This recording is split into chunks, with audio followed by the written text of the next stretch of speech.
Good afternoon. Once again, it's Tony here, and for all of you lovely people out there, I am going to read again from this fantastic little book, Peter Pan and Wendy. You may remember from when we last read, we'd got up to the place where Tink had made some rather nasty street fairies, put her afloat, had made some rather nasty street fairies, put Wendy afloat in some kind of raft or boat, and but she did awake and swing back.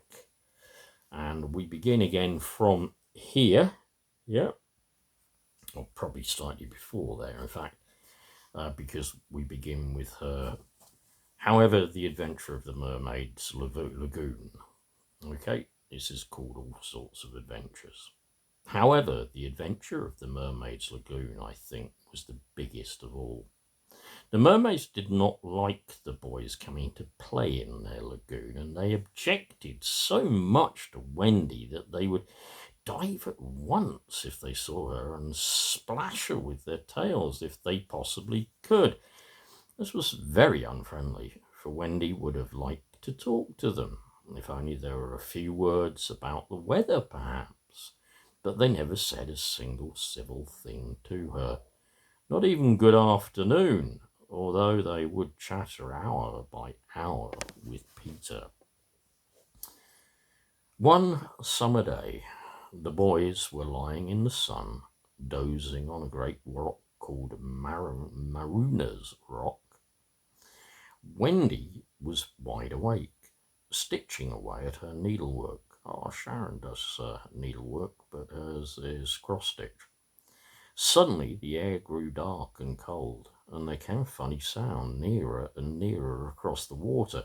Wendy did not know what it was, but Peter did. It was the noise of muffled oars. Nobody but the sly pirates would use muffled oars. In fact, they were the only people on the island who had oars at all. So when Peter shouted, "Pirates, dive!" everyone woke up and jumped into the water. Peter and Wendy stayed together behind the rock, where they were not likely to be seen. The pirate dinghy was rowed round the rock by Smee the boatswain and his comrade Starkey, both of them thoroughly bad men. They had taken prisoner the redskin princess, it's that word again, but remember when this was written, Tiger Lily. They had tied her hand and foot and were going to leave her on the rock to be drowned. This shows how black-hearted they were. Peter made up his mind to save Tiger Lily. The easiest thing would have been to wait until the pirates had gone away again, but Peter did not care for an easy way. He bobbed up and down in the water behind the rock and imitated the voice of Hook so cleverly that Smee and Starkey thought it was their captain calling to them. Peter ordered them to set Tiger Lily free and let her go. He said he would claw them if they didn't obey at once. Sounds like my cat. They thought this very odd, but they were afraid to contradict their captain. They cut the cords round Tiger Lily's arms and legs, and she slipped into the lagoon and swam ashore. Peter and Wendy were delighted at seeing this, and Peter was just about to give one of his most conceited crows when Wendy put a hand over his mouth. For the real Hook was now shouting over the lagoon as he swam to the rock. "Boat ahoy!" he cried. The two pirates showed a lantern and lighted him so that he climbed up beside them and sat down all dismal and dripping, resting his hand on his hook. It's just a reminder. Anthony, here is your reminder. Washing in washer. There you go, domestic tasks. Oh, how he groaned and sighed. Since Smee and Starkey could not think what was the matter with him, but they last ventured to ask him, "What's up, Captain?" Hook replied in a low howl voice, "These boys have found a mother." "What is a mother?" asked Smee. He'd never been properly taught.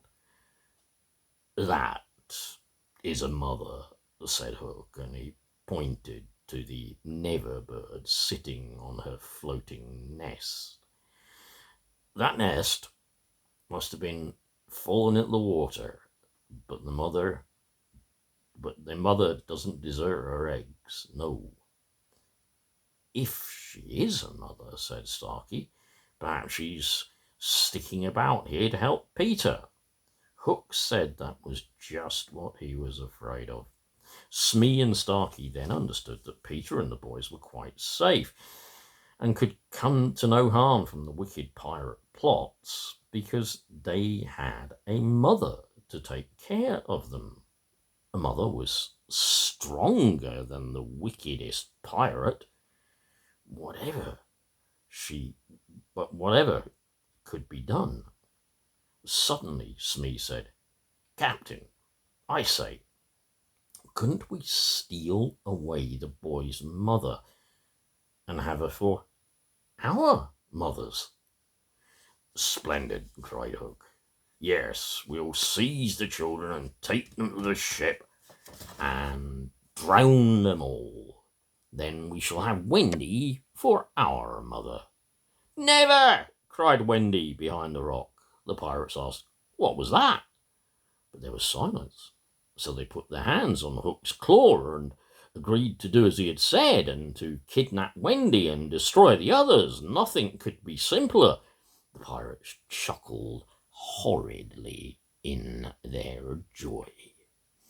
At this minute, Hook remembered about Tiger Lily. "Where's the Redskins?" "We let her go, as you told us," said Smee. "You let her go?" cried Hook.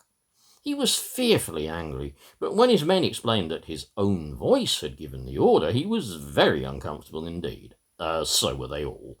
Certainly it was very queer that somebody should be imitating Hook like that. A mermaid could not do it, nor a redskin, nor a fairy. Hook thought, perhaps that person who's mocking me is still somewhere here. So he called out, and Peter answered him, exactly in his own voice, just like an echo, only he did not have to say the words.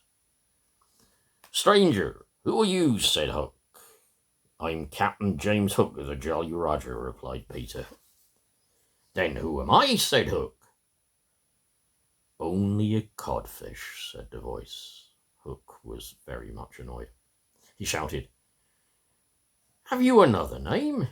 This was only a trick and a trap, but Peter was feeling frightfully conceited and he did not see what Hook was after.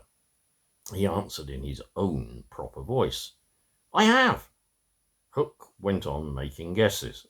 At last he got as far as this, that the voice belonged to a wonderful boy who was so close but could not be seen. "You can't guess. You can't guess," crowed Peter. "Do you give up?" "Yes, yes," cried the pirates. "Well then, I am Peter Pan." "Take him dead or alive," screamed Hook. "Are you ready, boys?" shouted Peter. "Aye, aye, sir." This answer came from different parts of the lagoon. "Then go for the pirates!" And the fight began. Just under 10 minutes, and we're going to get next chapter 9, Rescued from the Rock. God bless you all. I still love reading from this book. God bless you, as I say, and take care. Bye.